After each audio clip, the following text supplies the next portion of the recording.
네, 할렐루야, 반갑습니다. 오늘 말씀의 주제는 해, 달, 별입니다. 성경에 보면 해와 달과 별들이 많이 등장하는데 특히 요한계시록을 한번 보신 분들은 아실 것입니다. 요한계시록은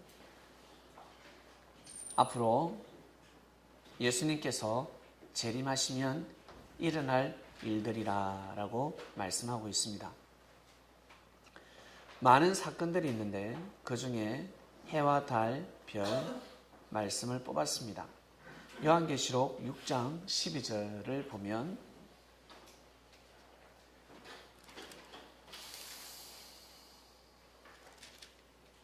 내가 보니 여섯째 인을 떼실 때에 주님이 오셔서 역사를 감행하실 때라는 뜻이죠. 내가 보니 여섯째 인을 떼실 때에 큰 지진이 납니다. 해가 총단같이 검어지고 온 달이 피같이 되며 하늘의 별들이 무화과 나무가 대풍에 흔들려 성과실이 떨어지는 것 같이 땅에 떨어지며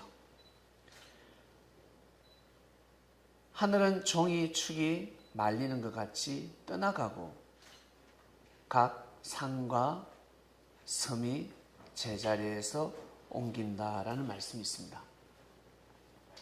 요한계시록은 앞으로 일어날 일입니다. 지난 일이 아니라 앞으로 다가올 하나님의 섭리라고 합니다. 주님께서 오시면 하늘과 땅이 개벽이 일어나는데 바로 천재지변이라는 말씀이 있습니다.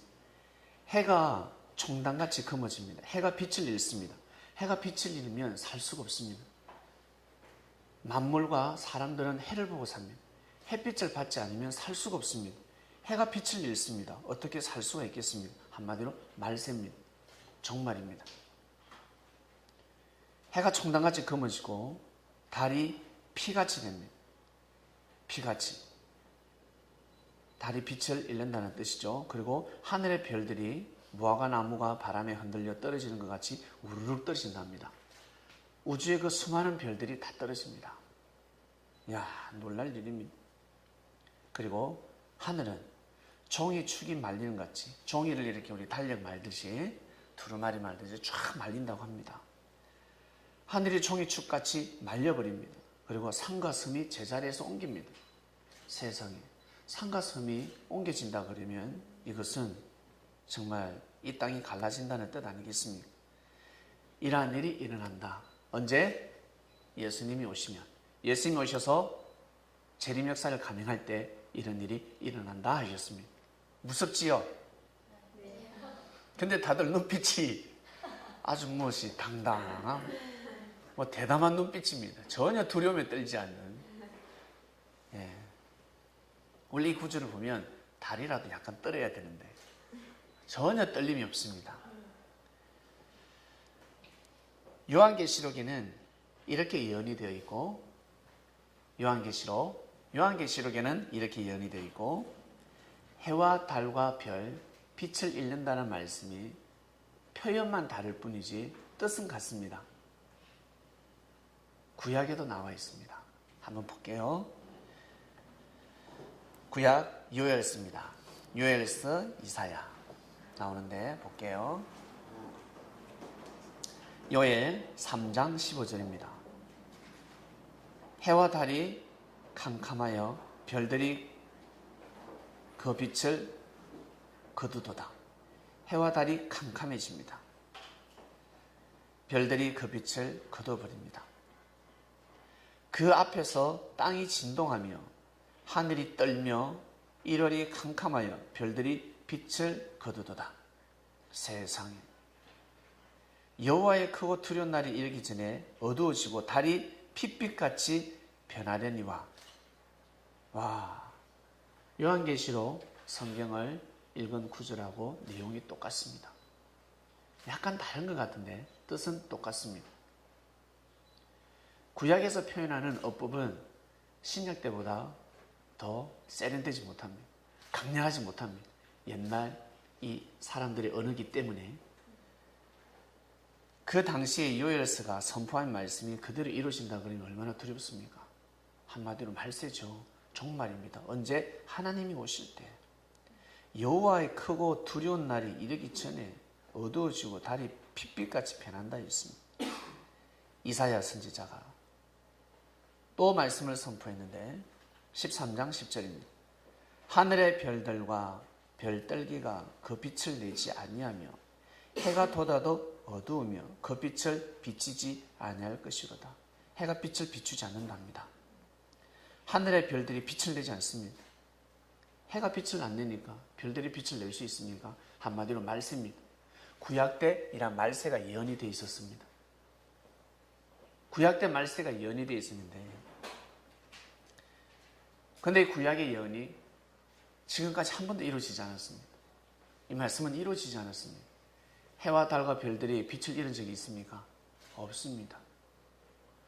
아직까지 없습니다.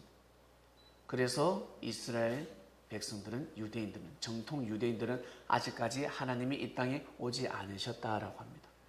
하나님이 오시면 일어날 예언서들이기 때문에 예언의 말씀이기 때문에 아직 하나님이 오지 않으셨다라고 합니다. 근데 우리는 하나님이 왔다라고 합니다. 우리 기독교인들은 그리스도인들은 하나님이 왔다라고 합니다. 하나님이 왔다. 누굴 통해서? 예수님을 통해서.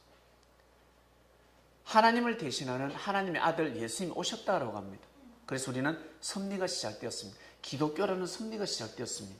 그러나 유대인들은 이 말씀을 문자 그대로 믿는 사람들은 아직 예수 그리스도가 탄생시킨 섭리를 믿지 않습니다. 예수님의 말씀을 믿지 않습니다. 신약이라는 복음서가 없습니다. 구약만 믿고 있습니다. 유대인들의 전통, 이스라엘 유대인들, 정통 유대인들은 구약만 믿고 있고 우리 기독교인들은 구약도 믿고 신약도 믿고 있습니다. 그 유대인들이 볼 때는 우리 기독교가 이단, 사입이죠. 사입입니다. 이단입니다. 잘못된 교리를 전파하는 자들입니다. 원수입니다. 원수. 그러나 지금은 참 많이 세월이 좋아졌습니다. 지금은 서로 교류하고 있습니다. 그러나 예전으로 돌아가면 이 유대인들은 그리스도인들만 보면 도살했습니다. 학살, 도살했습니다. 도살. 도륙했다는 겁니다. 짐승을 죽이듯이 사람을 그렇게 죽였습니다. 어떻게 이런 일이?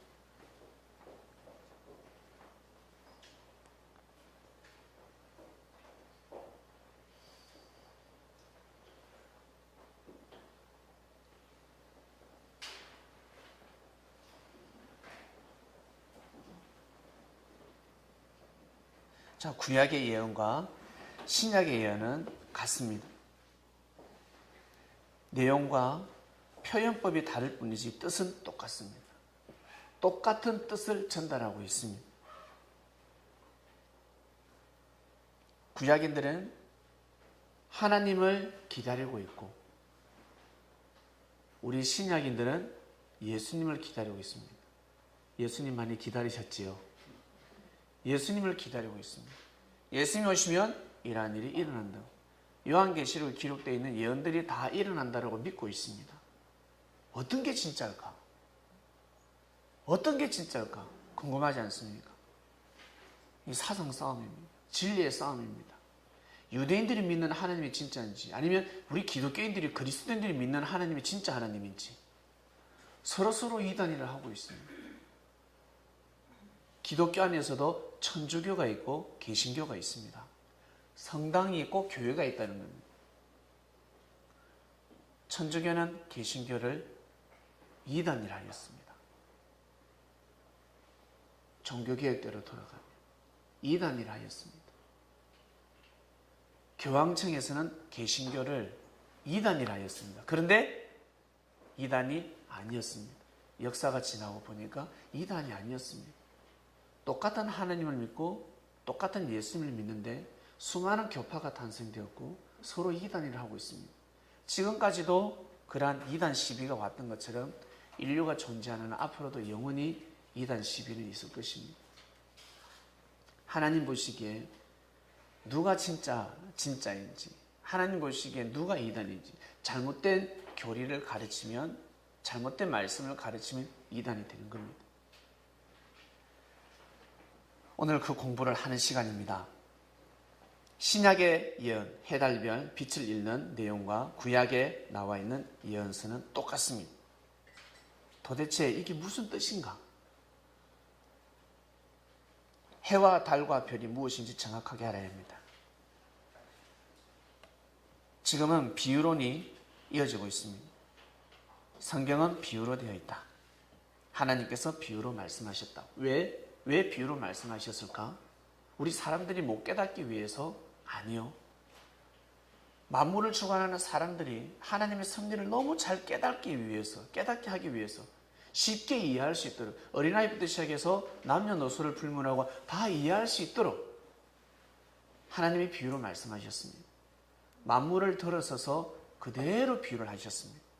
근데 사람들이 무지함으로 인해서, 신령하지 못함으로 인해서, 하나님과의 관계성이 영적으로 죽음으로 인해서 아주 이 쉬운 말씀을 풀지를 못하는 겁니다. 상식적인 말씀은 풀 수가 없습니다. 진리는 하나님께서 지혜를 주셔야 합니다. 진리를 풀려면, 진리를 알고자 한다면 하나님이 은혜를 주셔야 그 진리를 받아들일 수 있습니다.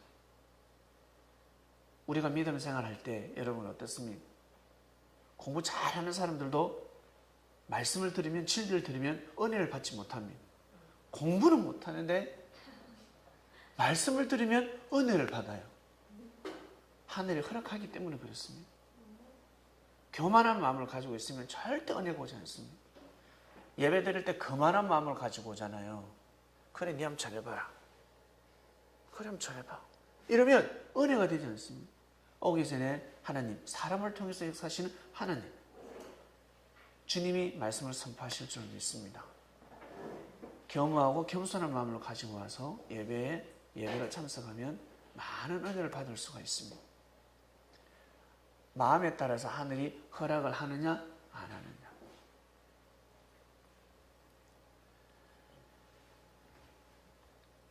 진리는 하나님께서 반드시 지혜를 주셔야 합니다.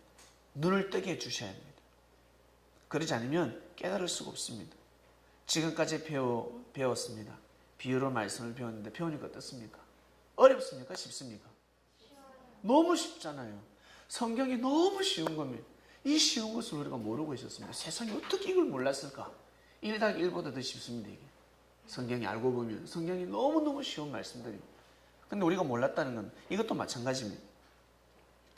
해와 달과 별이 무엇이길래? 이미 감을 잡아야지. 아, 비유구나. 볼게요. 성경에 나와 있는데 먼저 시편 84편을 봅니다. 1페이지 오른쪽 밑에서 세 번째. 시편 84편 11절을 보면 여호와 하나님의 해요 방패시라. 여호와께서 은혜와 영화를 주시며 정직히 행하는 자에게 좋은 것을 아끼지 않으실 것입니다. 하나님을 해라고 하였습니다. 하나님을 해. 우리 특히 여성분들 남자를 해라고 하지 않습니까? 오, 나의 빛이여. 네? 남자를 보고, 능력이 있는 남자를 보고, 내가 사랑하는 남자를 보고, 오, 빛이여. 근데 능력이 없다. 그러면 어때? 어둠아 물러가라. 내 인생을 어둡게 하는 자여 물러가라. 능력 없는 자여 물러가라. 돈을 많이 벌면 능력 연봉이 1억이 넘는다 그러면 오, 해니. 오, 나의 해니. 근데 연봉이 1,000만 원밖에 안 돼. 그러면 어둠아 쓱 물러가라. 이러면 재밌는 표현을 했는데, 그리고 10편 19편 5절입니다. 해는 그 방에서 나오는 신랑과 같고 그 길을 달리기 기뻐하는 장사. 신랑 나오죠? 신랑. 해는 신랑과 같습니다. 신부가 신랑을 보면 해입니다. 해. 끝내줍니다. 말라기 4장 2절. 내 이름을 경외하는 너에게는 의로운 해가 떠올라서 지혜라는 강선을 바라니. 내 이름을 경외하는 하나님을 경외하는 사람들에게는 의로운 해가 떠올라서 치유하는 광선을 바란다 했습니다. 치유하는 광선, 바로 하늘의 성령의 은혜입니다. 성령의 은혜를 해라고 표현했습니다. 달을 한번 볼까요? 아가서 6장 10절. 아침 빛같이 뚜렷하고 달같이 아름답고 해같이 맑고 기치를 버린 군대같이 엄위한 여자가 누구인가? 솔로몬이가 여성을 두고 표현을 했습니다. 달같이 아름답다. 여성을 달이라 표현했습니다. 여성은 해처럼 강렬하면 아니 됩니다. 은은해야 됩니다. 은은하고 달을 보면 마음에 위안이 되지 않습니까? 햇빛을 보면 너무 강렬해서 위안은 되지 않는데 달을 보면 위안이 됩니다. 위로를 받습니다. 여성을 표현했습니다. 그래서 남자를 해라고 표현하고 여성을 달이라 표현합니다. 그래서 여성들이 밤에 역사를 잘 씁니다. 치맛바람이 세가지고 남자의 운명을 바꿔버립니다. 예. 여자가 지혜로우면 남자를 성공시킬 수 있고 여자가 무지하면 남자의 인생의 팔자를 바꿔버립니다. 여성이 상당히 중요합니다. 남자도 중요하지만 여성이 중요합니다. 창명교회가 잘 되려면 여성이 지혜로워야 됩니다. 여러분들이 지혜로워야 합니다.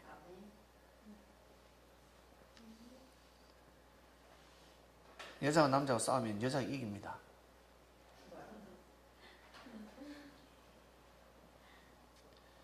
자, 이렇게 해는 하나님이라고 표현했고, 그리고 하나님을 대신하는 하나님은 사랑 그 자체지 않습니까? 그리고 자기를 사랑해주는 신랑, 남자를 뜻하고 달을 여자로 뜻했습니다. 하나님을 대신하는 하나님의 아들, 딸들을 뜻했습니다. 해와 달, 보이지 않는 하나님, 보이는 하나님의 아들, 딸들을 해라고 표현했습니다. 달이라 표현했습니다. 그리고 별을 한번 볼까요? 다니엘 12장 3절. 지혜 있는 자는 궁창의 빛과 같이 빛날 것이요 많은 사람을 옳은 대로 돌아오게 하는 자는 별과 같이 영원토록 비치리라. 옳은 사람들을, 많은 사람들을 옳은 대로 돌아오게 하는 사람은 별과 같이 영원토록 비치리라. 여러분, 우리 사람을 볼 때 야, 저 사람 별 같다 표현하지 않습니까?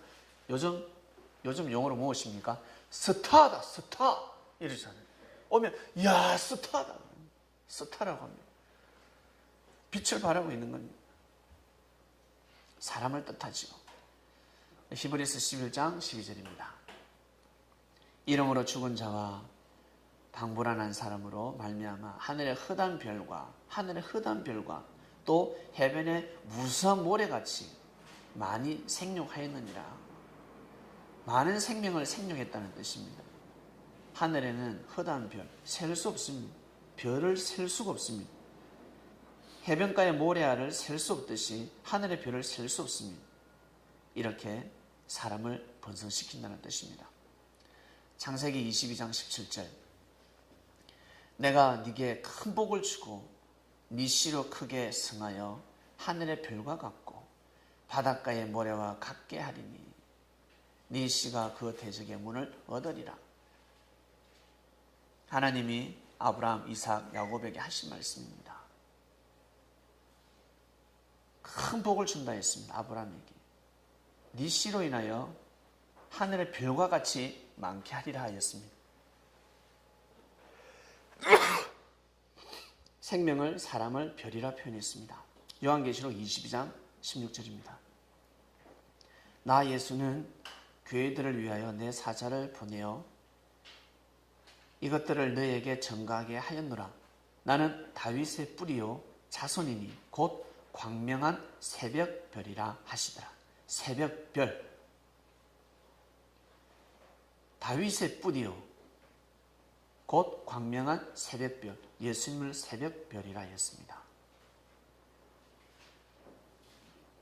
별이 제일 빛날 때가 언제입니까? 새벽입니다. 새벽, 해가 뜨기 전에 제일 빛을 발합니다. 새벽별이라 하였습니다. 자, 성경에 나오는 해와 달과 별은 하나님을 뜻하고 그리고 예수님을 뜻하기도 하고 남자와 여자를 뜻하네. 사람을 뜻하네. 하나님을 뜻할 때도 있고 사람을 보이는 우리 하나님의 아들 딸들을 뜻할 때도 있구나라는 우리는 이제 비유를 알게 되었습니다. 이걸 가지고 이제 응용을 해야 됩니다. 공부 못하는 사람들은 응용을 못합니다. 또 가르치고 또 가르치고. 공부 잘하는 사람들은 응용을 잘합니다. 응용. 지혜를 받으시길 바랍니다. 이 말씀은 응용을 다 할 줄 아셔야 됩니다. 자, 창세기 37장 9절로 들어갑니다. 요셉 이야기. 요셉이 꿈을 꿨습니다. 요셉이 꿈을 꾸는 바람에 참 파란만장한 삶을 살아가게 되는데 요셉이 다시 꿈을 꾸고 그 형들에게 고합니다. 형들에게 뭐라고 고합니까?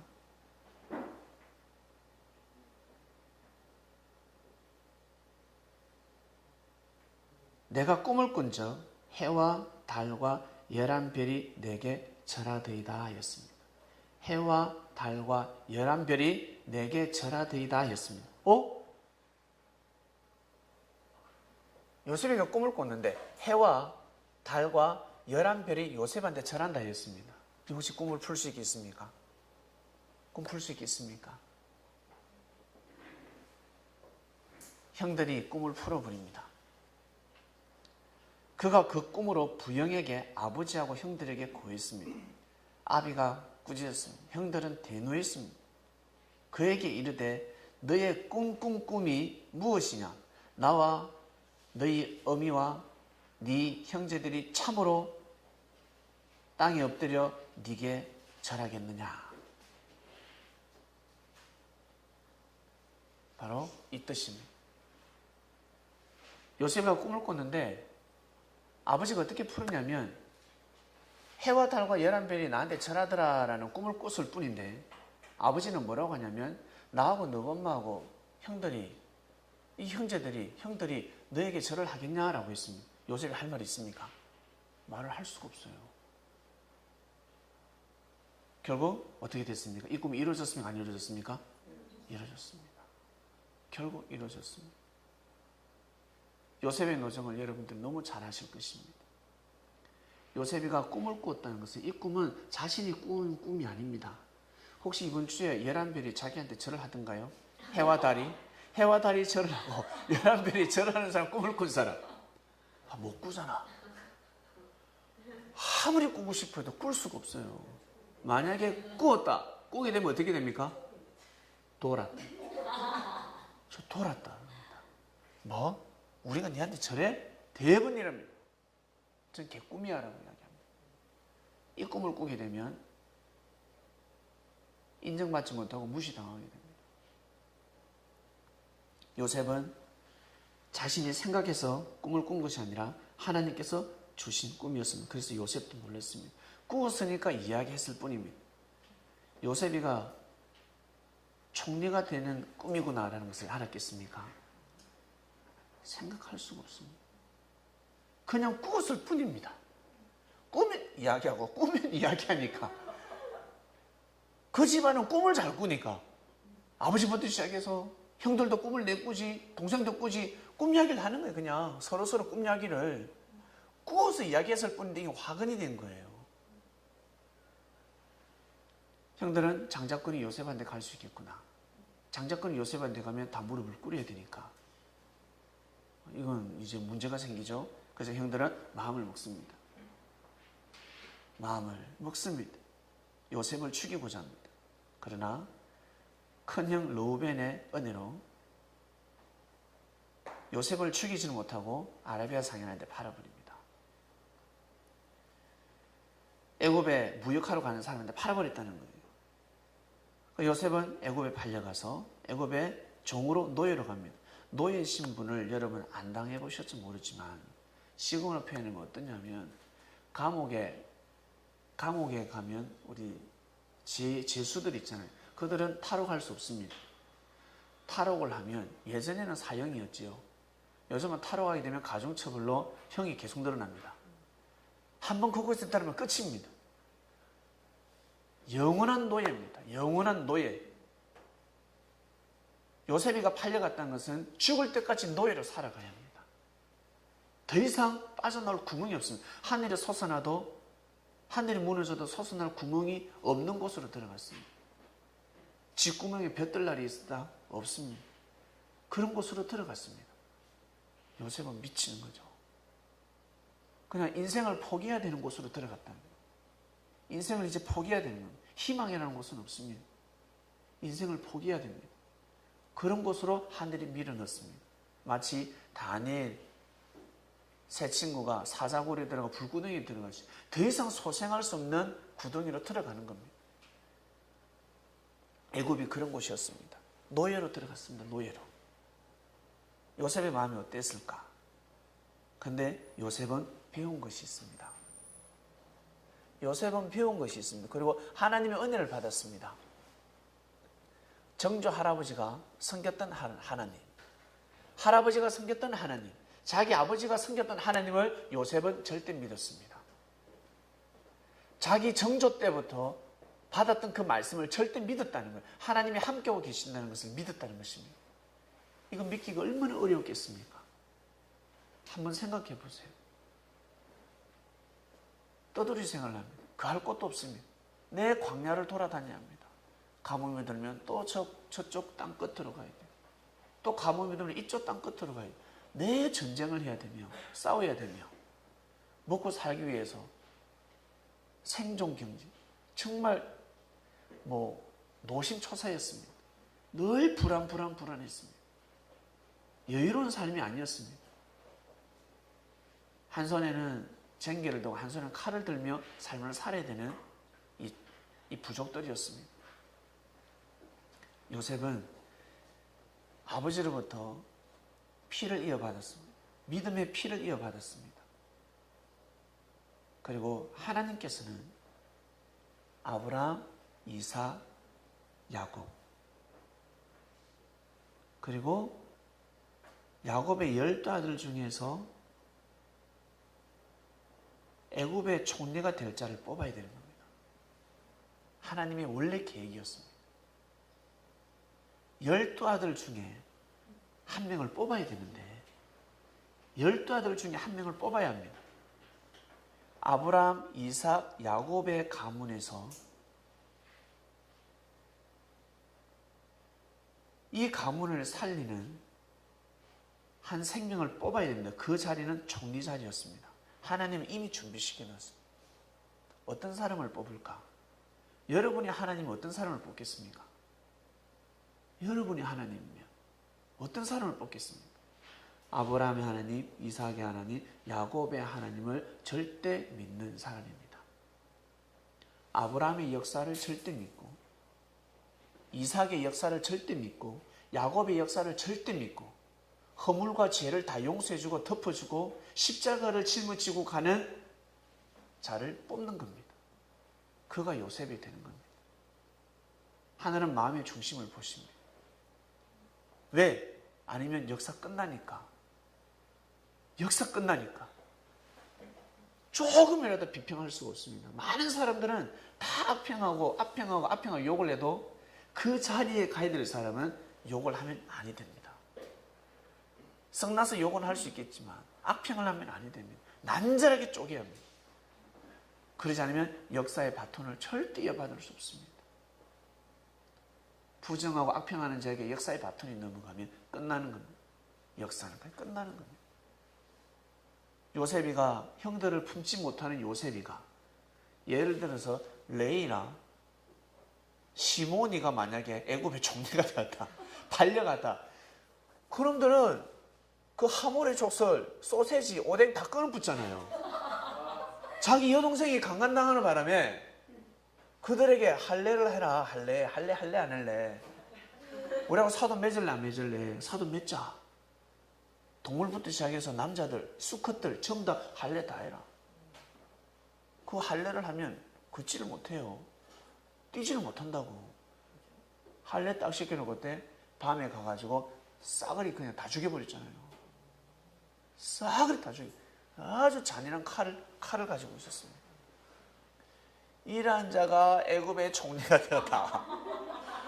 이러한 자가 애굽의 총리가 되었다. 바로 군사들을 가나안 땅으로 보내가지고 러벤부터 시작해서 모가지 다 따와. 다 보내. 싹 다 모가지 다 따오고. 이런 사람은 세울 수가 없는 거예요. 그 중에 고르고 골랐는데 그 놈이 바로 요셉이었습니다. 믿음의 마음의 중심을 본 거면 하나님은 어릴 적부터 마음의 중심을 보고 하늘은 또 보고 때가 되면 이제는 십자가의 길을 걸어가야 되는 겁니다. 어떻게 가는지 보는 겁니다. 그래서 섭리가 도래했을 때는요, 여러분 믿고 가면 되는 거예요. 이게 섭리가 맞다. 하나님이 진짜 함께 하신다는 것을 딱 깨닫게 되면 그냥 믿고 고하면 되는 겁니다. 그러면 모든 일은 풀어지게 되어 있습니다. 요셉은 절대 믿었습니다. 아브라함 하나님, 이삭의 하나님, 야곱의 하나님, 우리 가문과 하나님이 함께 하신다는 것을 요셉은 절대 믿었습니다.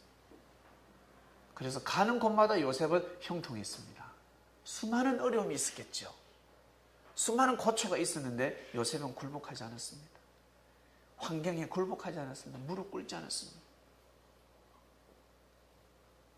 여자가 꼬시면 남자들이 다 넘어간다고 합니다. 네, 누가 요셉을 꼬셨습니까?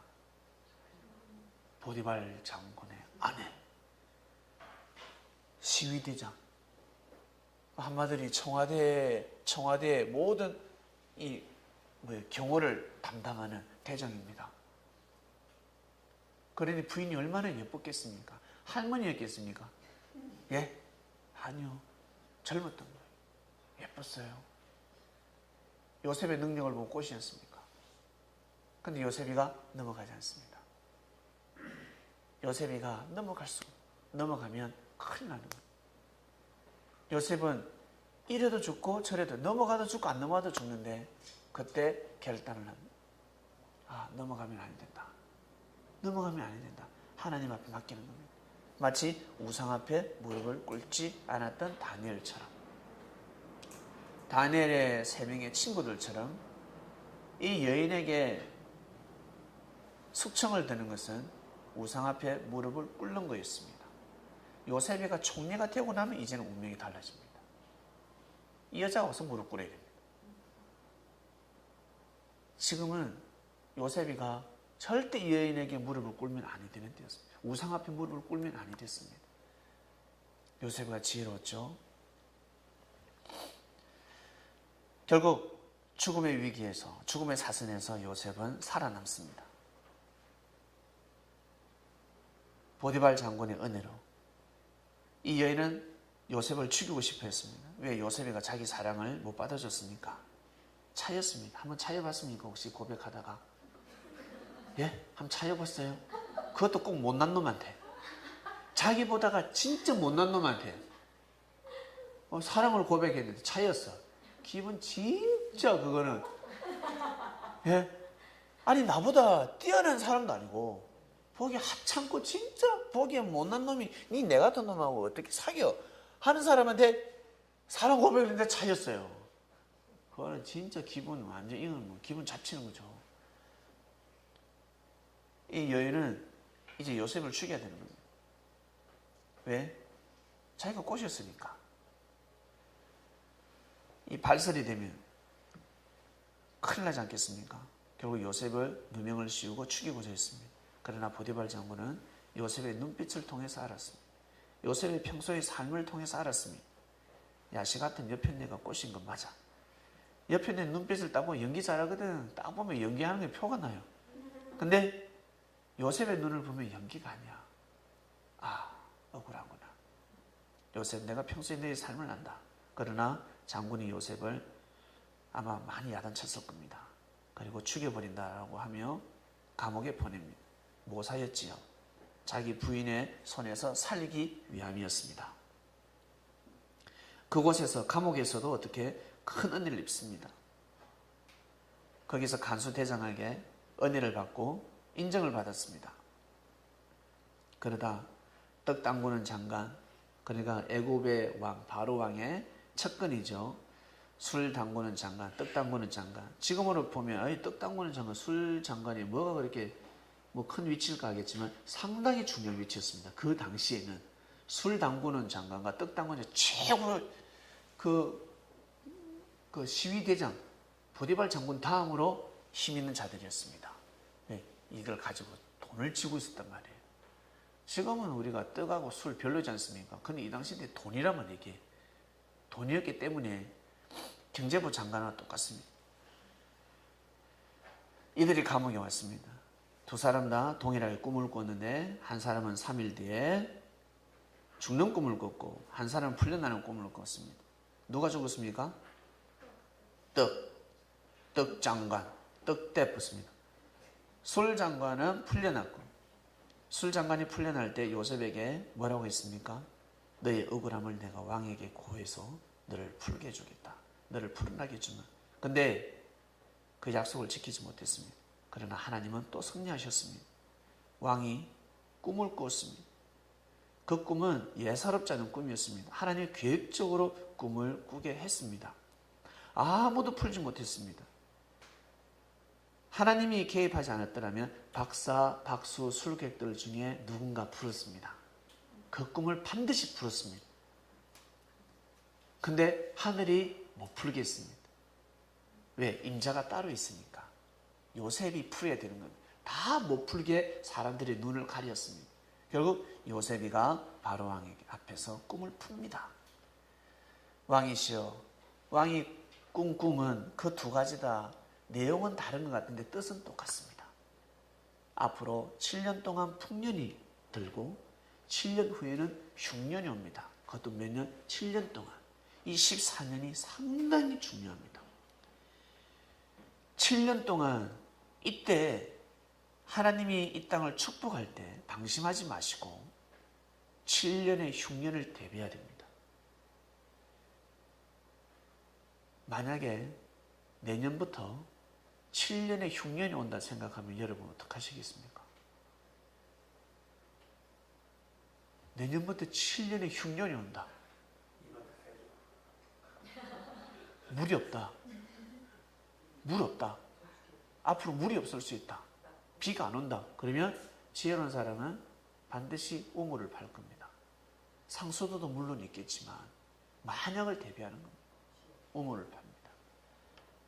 그리고 물을 모아둘 겁니다. 모르는 사람은 물을 펑펑 쓰겠지요.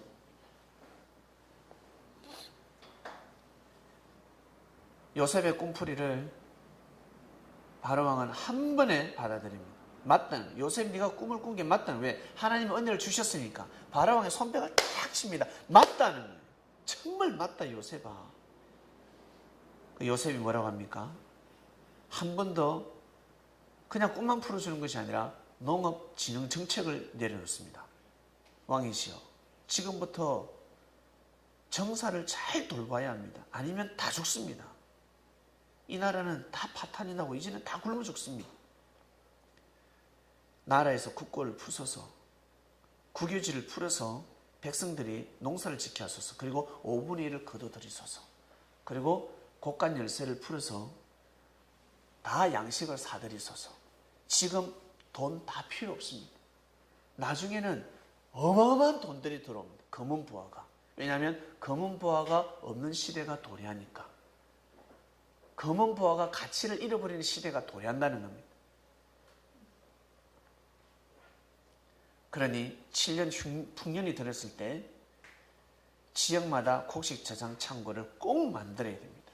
그리고 정부에서 계속 사들이소서. 양식을 사들여야 됩니다. 백성은 먹고 살게 만들고. 그리고 7년 뒤부터 흉년이 드는데 이 나라뿐만 아니라 주변 국가들이 다 검은 부화를 들고 올 것입니다. 그때 물물 교환을 하면 이 나라는 최고의 부자가 됩니다. 지혜로운 자를 세워서 정치를 하소서. 바로왕이 볼 때는 쥐의 첨다 돌대가리밖에 없습니다. 이 꿈을 풀 자 없습니다. 이것을 풀 수가 없는 거예요. 이것을. 요셉을 딱 보니까 관상도 너무 겸손해 보입니다. 청렴결백해 보입니다. 저놈한테 맡기면, 저놈한테 내가 맡기면 저놈은 내 뒤에 칼을 대지 않겠다. 내 뒤에 칼을 꽂지 않겠구나. 결국 요셉에게 총리자를 줍니다.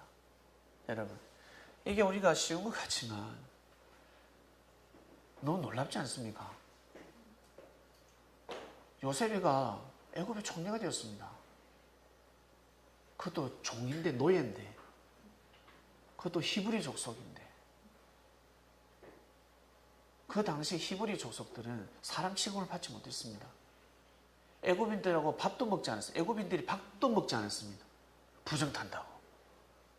전염병을 가지고 있는 자. 왜? 이거는 농업이 아니잖아. 그들은 목축업이었다는 거예요. 성병부터 시작해서 모든 전염병을 다 가지고 있는 자들이었어요. 이들은, 애굽인들은 정착을 해서 농업을 하고 있었단 말이에요. 근데 아브라함의 가족들은, 이 후손들은 그게 아니었다고. 유랑민들이었다고. 유랑민들. 그러니까 온데 가는 곳마다 물을 먹지, 뭐 깨끗이 씻었겠어요? 보면 뭐 은혜가 안 돼. 안 되는 부족들이에요. 수준 낮은 부족들입니다. 근데 거기에서 히브리 족속의 출신인 요셉이가 총리가 됐습니다. 참 놀랄 일입니다. 진짜 놀랄 일입니다. 하나님의 섭리가 아니고서는 있을 수 없는 일입니다. 요셉이가 그 자리에 갔습니다. 그리고 7년 동안 풍년, 농업전쟁 정책을 잘 살펴나갑니다. 펼쳐나갑니다. 그러다 흉년이 들었습니다. 요셉은 풍년이 계속되기를 바랐겠습니까? 흉년이 오기를 바랐겠습니까? 1년만 더 풍년이 들었으면 요셉은 죽습니다. 7년이 끝나야 합니다. 8년째 풍년이 들었다. 이 새끼 네 꿈풀이가 틀렸다. 이 나라 망했다. 곡식은 썩어가고 있고 이 나라 지금 부도다. 요셉은 바로 능지처참입니다. 요셉은 7년이 다가올 때, 지나갈 때, 8년째 때 올해는 반드시 가뭄이 들어야 되는데, 반드시 가뭄이 들어야 하는데, 결국 가뭄이 들기 시작. 놀라운 일이 벌어졌습니다. 가뭄이 들어버렸습니다. 이제 요셉의 세상이 온 겁니다. 진짜 요셉의 세상이 온 겁니다. 모든 백성들이 요셉에게 무릎을 꿇기 시작합니다. 왕조차도 요셉한테 무릎을 꿇습니다. 하나님의 신이 너와 함께 한다는 겁니다. 요셉이가 왕부터 시작해서 애굽의 백성들을 다 살렸습니다. 평소 자신들이 무시한 그 족속이 민족을 살렸습니다. 국가를 살리고 있습니다. 놀라운 일입니다. 왕이 감히 요셉에게 함부로 할 수 있겠습니까? 요셉의 말이라고 하면 다 들어집니다. 결국 흉년 2년째 보겠습니다. 창세기 42장 6절. 때 요셉이 나라의 총리로서 그 땅 모든 백성에게 팔더니 요셉의 형들이 와서 그 앞에서 땅에 엎드려 절하며 절을 합니다. 요셉이 보고 형들인 줄 알아 모른 체하고 엄한 소리를 지르죠. 너희가 어디서 왔느냐? 라고 합니다. 그들이 가로되 곡식을 사러 가나안에서 왔나이다.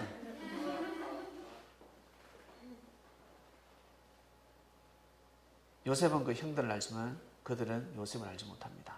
알 수가 있나? 얼굴 때깔이 다른데 모르죠. 9절. 요셉이 그들에게 대하여 꿈을 생각합니다. 그들에게 이르되 너희는 정탐들이라. 이 나라의 틈을 엿보려고 왔느냐?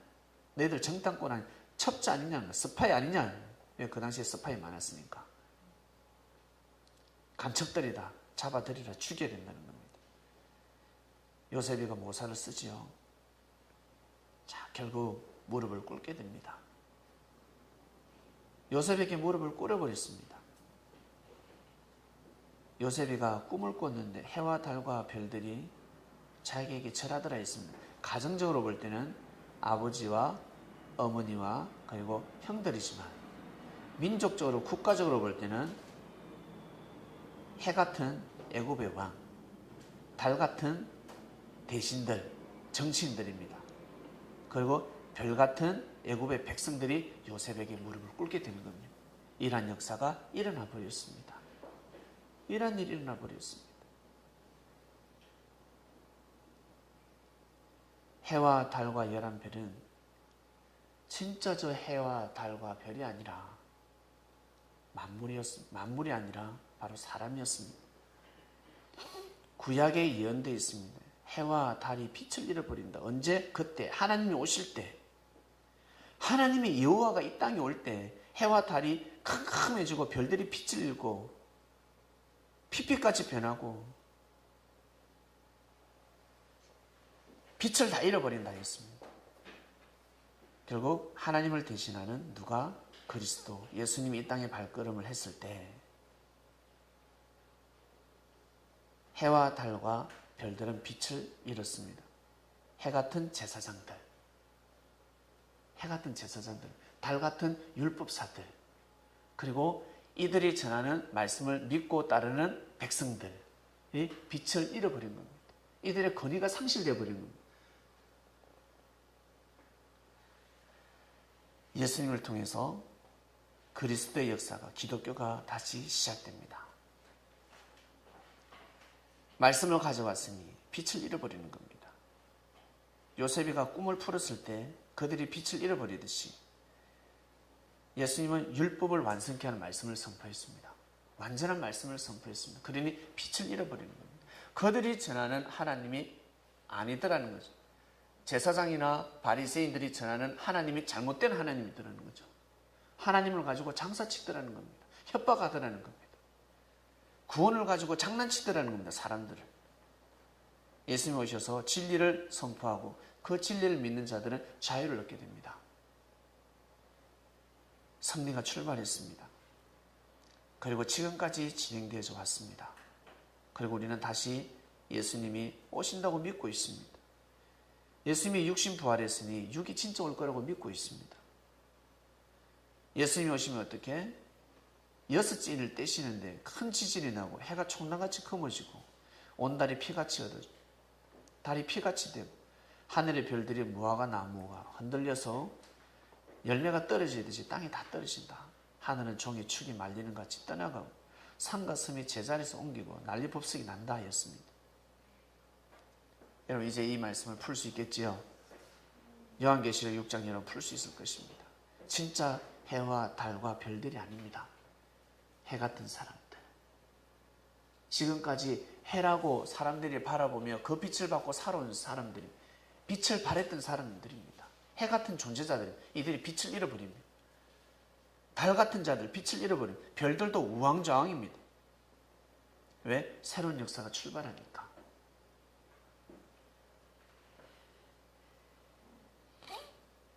다시 섭리가 출발하면 기존의 말씀이 빛을 다 잃어버립니다. 잘못 배웠네? 아니네? 등 돌려버립니다. 사람들이 한 명 한 명 떠나가기 시작합니다. 그리고 진리를 알고 자유로운 삶을 살아가게 된다는 뜻입니다. 이것이 바로 성경에 나오는 해와 달과 별입니다. 해와 달과 별.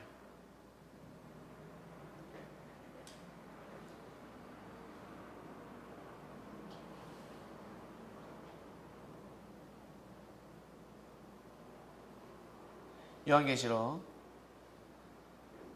6장뿐만 아니라 요한계시록을 자세히 보면 참으로 무시무시한 말씀도 많고 지구 종말이 다가온다, 말세가 된다라는 계시를 받게 됩니다. 이 말씀을 절대 믿고 이 요한계시록을 읽으면서 이 말씀을 절대 믿으면 그 꿈을 받게 됩니다. 계시를 받습니다. 지구가 종말하는 계시를 받습니다. 지구 종말하는 꿈을 받습니다.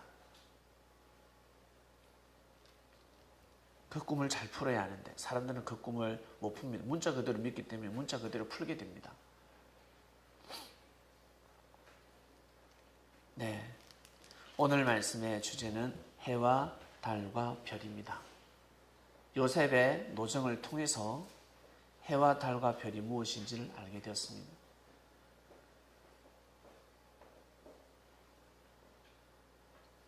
이 시대 여러분들이 하나님의 은혜를 받아서 요셉 같은 삶을 살아가시길 바랍니다. 힘들고 어려움이 있달지라도 요셉보다 더 어렵겠습니까? 노예 생활 하는 사람 없지 않습니까? 요즘은 법이, 이 국가가 우리를 지켜주고 있습니다. 그러니 여러분, 주님의 제자가 되어서 귀한 삶을 살아가시길 바랍니다. 섭리는 출발했습니다. 말씀이 풀어지고 있습니다. 기도하고 마치겠습니다. 하나님 감사합니다. 오늘 말씀 해와 달과 별, 요셉의 노정을 통해서 해와 달과 별이 무엇인지 정확하게 말씀을 공부했습니다.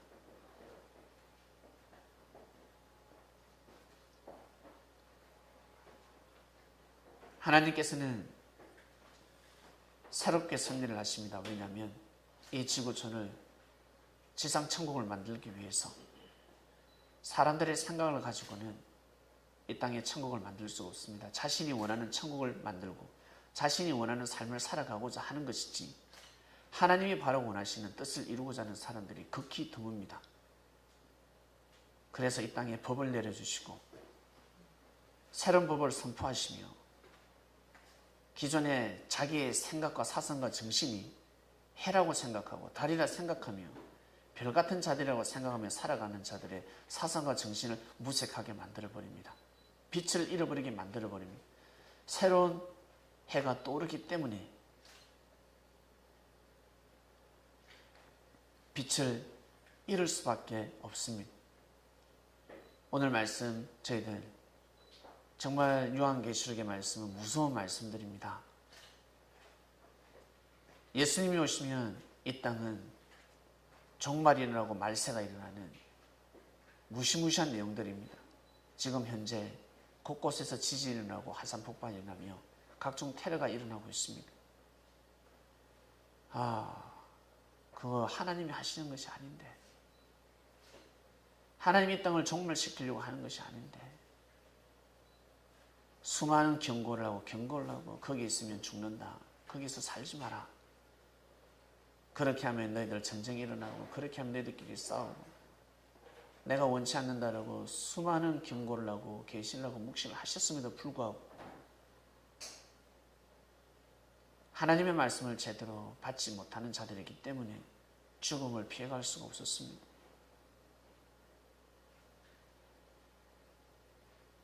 저희들 귀한 시대에 살고 있습니다. 두려움의 믿음 신앙생활이 아니라 정확한 말씀을 알고 주님을 경외하는 삶을 살아가게 하신 은혜에 하나님 아버지께 진심으로 감사함을 드립니다.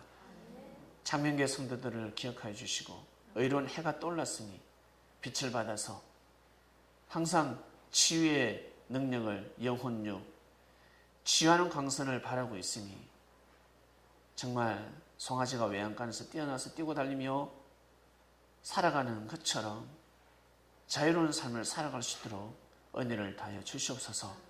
감사합니다. 사랑하는 주님의 이름으로 기도드립니다. 아멘. 마치겠습니다.